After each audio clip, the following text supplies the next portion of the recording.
Friends, मैं हूं निक्की और स्वागत करती हूं आप सबका मेरे YouTube चैनल एक्शन का रिएक्शन पर। जय राम जय ललिता के अम्मों से अम्मा बनने तक का सफर किसी फिल्म से कम नहीं है दोस्तों। बस यही एक कारण है कि आज उन पर एक फिल्म बनी है जिसकी मुख्य अदाकारा कंगना रनौत और उसका निर्देशन AL विजय ने किया है। आज मैं इस वीडियो में जय ललिता जी के जीवन से जुड़ी कुछ दिलचस्प बातें आपको बताने जा रही हूँ। वीडियो शुरू करने से पहले आप सबसे एक प्यारा सा रिक्वेस्ट करना चाहती हूँ। यदि आप हमारे चैनल पे नए हैं या हमारे चैनल को अभी तक सब्सक्राइब नहीं किया है तो नीचे दिए गए सब्सक्राइब के लाल बटन को दबाकर हमारे चैनल को सब्सक्राइब कर ले और साथ में घंटी भी बजा दे ताकि जब भी हमारा वीडियो रिलीज हो या सबसे पहले आप तक पहुंचे। चलिए दोस्तों, ज्यादा देर न करते हुए वीडियो को शुरू करते हैं। डांस हो या एकेडमी, पॉलिटिक्स हो या एक्टिंग, वो सभी क्षेत्रों में स्टार रही। भ्रष्टाचार के गंभीर आरोप के बाद भी वह CM बनी। दोस्तों, उनका जन्म 24 फरवरी 1948 को मैसूर कर्नाटक में हुआ। जब वह मात्र 2 साल की थी तो उनके पिता का निधन हो गया। उनकी माँ वेदवल्ली ने उन्हें संभाला। उनकी माँ वेदवल्ली फिल्मों में काम करती थी जो जय ललिता जी को नापसंद था। दोस्तों, एक बार की बात है, वो अपने स्कूल के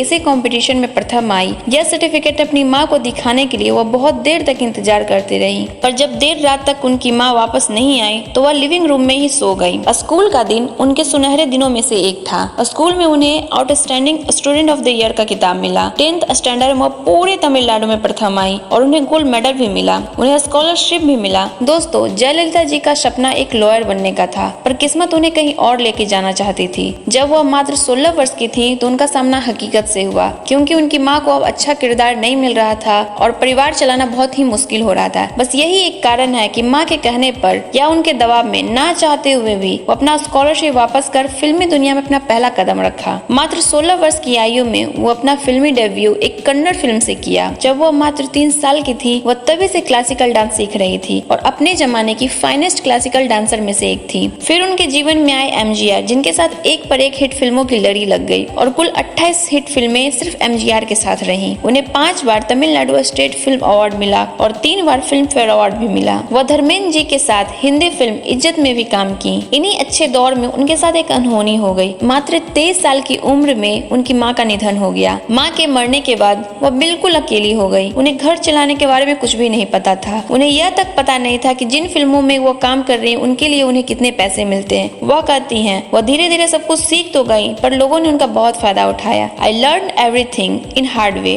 वह उन सभी क्षेत्रों में स्टार बनी जिन्हें वह नापसंद करती थी। माँ के लिए फिल्म और MGR को सपोर्ट के लिए पॉलिटिक्स ज्वाइन किया। MGR के लिए जय ललिता कहती हैं, he was everything to me. He was father, mother, philosopher, guide, friend, everything to me. MGR का साथ देने के लिए 1982 में AIADMK पार्टी ज्वाइन की और 1984 में वह राज्यसभा का सदस्यता प्राप्त की। धीरे धीरे वह सब कुछ संभालने लगी। MGR की गैर मौजूदगी में भी वह पार्टी का नेतृत्व करती और पार्टी की रैलियां में भाग लेती। लेकिन फिर उनके जीवन में एक बुरा दौर शुरू हुआ। वर्ष 1987 में MGR की मृत्यु हो गई और वह पूरी दुनिया में अकेली रह गई। वह 3 दिनों तक MGR के सबके पास रही। यह जयललिता का MGR के लिए प्यार दिखलाता है। MGR की अंतिम रैली में उन्हें MGR के पास आने से रोका गया। उन्हें नीचे धक्का भी दिया गया। सारा अपमान सहने के बाद भी वह MGR को छोड़कर वहां से नहीं गई। MGR की मृत्यु के बाद जैसे वह टूट गई थी, वह पार्टी क्विट करना चाहती थी, पर कुछ लोगों की उम्मीद के कारण वह ऐसा कर नहीं सकी, क्योंकि कुछ लोगों के लिए जयललिता ही MGR की असली उत्तराधिकारी थी। MGR की मृत्यु के बाद पार्टी 2 भागों में बट गई,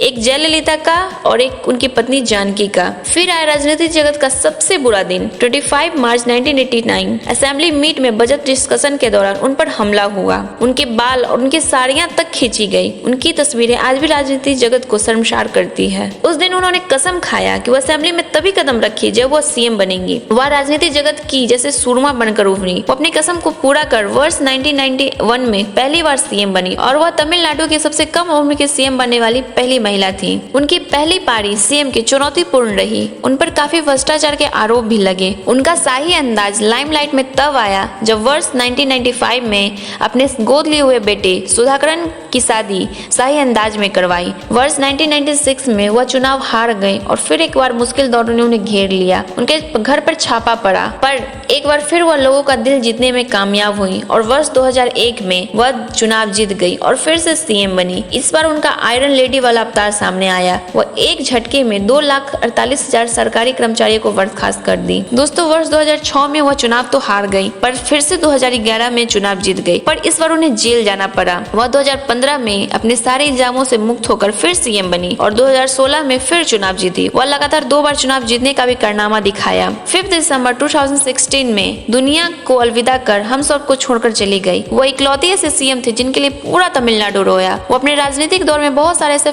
वेलफेयर के काम किए। उन्हें महिला सशक्तिकरण को बढ़ावा देने के लिए सिर्फ महिलाओं के लिए पुलिस स्टेशन बनाया। पुलिस में 30% सीट महिला कोटी के लिए रिजर्व किया गया। 6ठी बार सीएम बनने के बाद वह 100 दिनों के भीतर ही किसानों का सारा कर्ज माफ कर दी। 100 यूनिट बिजली मुफ्त की। वर्षा का पानी बचाने का नया तरीका अपनाया जिसकी सराहना पूरी दुनिया ने की। अम्मा कैंटीन चलाया गया जिसमें 1 रुपए में कोई भी आदमी अपना पेट भर का भोजन कर सकता था। दोस्तों, ये थी जयललिता की पूरी कहानी।